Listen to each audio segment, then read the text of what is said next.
Okay, this video is from John McDougall, the doctor who fought by you, by me, Pete Rogers. We're doing Dr. McDougall quotes. We're almost done with the book. So we'll start right here. Just one last one from the last one. We'll overlap it into the new stuff. This is Dr. McDougall speaking. Starch is, well, I'm Dr. Rogers, but I'm reading what Dr. McDougall said. Starch is a better name than complex carbohydrate. Complex carbohydrate confuses people. Starch is what the human body needs. Starch is what satisfies hunger. All large, healthy populations eat a starch-based diet. There are no exceptions. Eating starch is the most important thing for health. Starch is cheap. Humans are starchivores. Most of your calories, about 90%, that's not a misprint, about 90% should come from cooked starch. Starch is a solution to how to become healthy. And I can tell you, this is me, Pete Rogers, speaking now. I've been a doctor over 30 years. The most important thing I ever learned was that humans should eat starch to prevent all the common chronic diseases. That's a very valuable thing to know because there is no other cure for these diseases. And almost all of the patients have these diseases. So this would just change everything if people would actually listen to this. But people don't tend to listen to common sense. They like flashy bells and whistles. Oh, I need a tube up my butt. Oh, I need a CAT scan. You know, they like that. But they don't like, oh, you got to just eat common sense healthy like people have for thousands of years. Oh, no, that's too much. Okay, he continues. You can see the truth. Starch eaters are thin and healthy. Before 1970, when the Chinese ate 90% of their calories from rice, 1 billion out of 1 billion were thin. If you want to help someone to become healthier, teach them how to eat a low-fat, starch-based, whole food, plant-based diet. The McDougall diet is a cost-free, side-effect-free treatment for most of the chronic Western diseases. Walter Kempner had showed that plant-based diet could reverse coronary artery disease by EKG in the 1940s. Pritikin showed it in the 1960s and 70s. Blankenthorne showed it by cardiac cath in the 1970s. Ornish showed it in the 1990s. The ability, and Dr. Caldwell-Esselstyn's shown it more recently, and then Drs. Orsfeld and Montgomery have shown you can even reverse congestive heart failure with a plant-based vegan diet. The ability to partially reverse coronary artery disease with a plant-based diet has been known for a long time. Okay, here's a picture of King Arthur. These are some paintings I have in the book here. Sort of a medieval chivalry type theme. King Arthur by N.C. Wyeth. And the king of nutrition and health is Dr. John McDougall, the greatest doctor who ever lived. McDougall continues, people cannot cut down on a food. They have to stop eating it. They have to stop eating animal foods and oils. He also had said that the fat in the Western diet is the #1 toxin. Okay. Dr. McDougall continues, it is just like alcohol and cigarettes. They cannot cut down. They have to stop these things. In all my years as a doctor, 45 years, I have never seen a smoker or an alcoholic be successful at cutting down. They must quit 100%. There is no such thing as a dietary deficiency of omega-3 fat for a plant-based diet. Okay? Essential fat deficiency is essentially unknown in free-living populations. Okay, that's an important point. It's impossible to be too low in fats, including too low in omega-3 fats if you're eating a plant-based diet. Okay, a whole food plant-based diet. That's an important statement. That's coming from Dr. McDougall, and Nathan Pritikin said the same thing. Nathan Pritikin and Dr. John McDougall are both geniuses, okay, and they both really wanted to understand nutrition. They tell you the truth about stuff. Blankenthorne's data showed that only total reduction of dietary fat was beneficial for reduction of atherosclerosis. Yeah, David Blankenthorne did a research paper on atherosclerosis and only a total reduction. It didn't matter what type of fat. It could be sat fat, it could be PUFAs, polyunsaturated fats, it could be MUFAs. They all were atherogenic. Change in type of fat did not provide a significant benefit.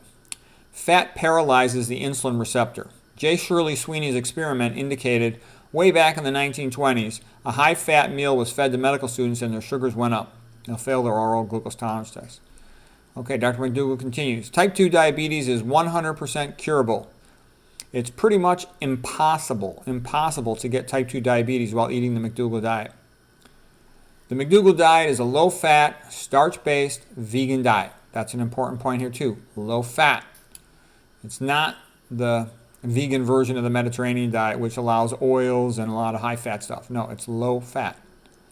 Nuts have 80 to 95% of fat and should be kept to a minimum. Esselstyn says don't have nuts at all. I would say you probably should not have them at all. I don't eat them at all just because they're too high in fat. Nuts are also high in advanced glycation and products. Okay, that's another thing I don't like about them. Fat makes cancer grow. Sugar does not. High fat meal. Oh, that's another reason why I'm not impressed by the ketogenic diet for cancer. That's also another reason why I think, Cyphery doesn't get kind of shadow, bond, because the keto diet, I think, for cancer sounds bogus to me. Anyways, Dr. Mcdougall continues. Fat makes cancer grow, sugar does not. High-fat meal decreases PO2 by 20%. Otto Warburg said that he could turn normal cells into cancer cells by depriving them of oxygen. Doesn't that remind you, now these are my words as an aside, doesn't that remind you of T. Colin Campbell? He says he could turn cancer on by giving, in the rodents, in the liver, by giving them more animal protein, and he could decrease it by taking away the animal protein. And also, it sounds like if you cause hypoxia, you increase cancer risk. Yeah, and you can cause mitochondrial dysfunction. Animal protein is sort of anabolic, and it's acidic. Okay, we're not going to get into all that right now. Okay, continuing with Dr. Mcdougall quotes. No naturally occurring diet could be too low in protein or in calcium. There has never been a report of a dietary calcium deficiency. I have never seen a case of protein or calcium deficiency. Okay, do you see how extraordinary these statements are? These are really extraordinary statements. He says, high-fat meal decreases oxygen delivered to the tissues. Decreased oxygen delivered to the tissues can potentially cause cancer. All right? Then he says, earlier he said you can't be too deficient in fat. It's impossible with a plant-based diet to be deficient in fat. It's impossible to be deficient in protein. It's impossible to be deficient in calcium. Well, those are like the big selling points of a lot of foods. Milk touts itself as a protein source and a calcium source, but what he's saying is that's irrelevant. You already got more than enough protein, more than enough calcium, okay? Other people recommend you need omega-3 supplements, and Mcdougall's saying, no, you don't. And Nathan Pritikin said the same thing. You get more than enough essential fats if you eat a whole food plant-based diet. It's a non-issue, okay? So Dr. Mcdougall says there is no such thing as a deficiency in fat, protein, or calcium with a whole food plant-based diet. Big, big statements there. Old people do not need more protein. This is Dr. Mcdougall. Old people do not need more protein. Old people need to eat less food. It is normal for old people to be thinner. People get sick when protein gets 35% or higher. It's called rabbit starvation. He continues, you should be suspicious of conventional doctors. You should view them as businessmen, like used car salesmen. The average doctor knows no more about nutrition than his secretary. Unless she's on a diet, then she knows more. Okay, so I've got a picture of the Holy Grail and the original painting, King Arthur at the Round Table with his knights and a vision of the Holy Grail by Edward Expinges in 1475. And so I have Dr. John Mcdougall is King Arthur of the Nutrition Round Table. There's Mary right next to him. And here's some other famous nutritionists around the periphery. And so what I'm saying is the Holy Grail of health is the low-fat, low-sodium vegan diet with no oil. That's it. Now, people want it to be something glamorous. It's not a glamorous pill. It's not a glamorous CAT scan or a glamorous MRI or a glamorous surgery. It's just the low-fat vegan diet with no oil. Okay? Low-fat, low-sodium vegan diet with no oil. That's it. There it is. That's the big discovery. Mcdougall figured it out, explained it to everybody. And you notice there's not too many other people. There's a lot of famous nutrition doctors on the internet, but ask yourself, how many of them are telling you you need to eat the vast majority of your calories from starch? Off the top of my head, I can't think of a single one who's telling you that. Other ones say things that approximate it. Esselstyn says, grains are good for you, etc. But I don't hear anybody else saying you need to eat most of your calories from starch like this. That's a good thing to hear because people get confused. They're not able to satisfy their hunger, and then they stray from the diet. If you know that you have to eat those starches to satisfy your hunger, you've got a much better chance to be successful. So there it is, the Holy Grail of health.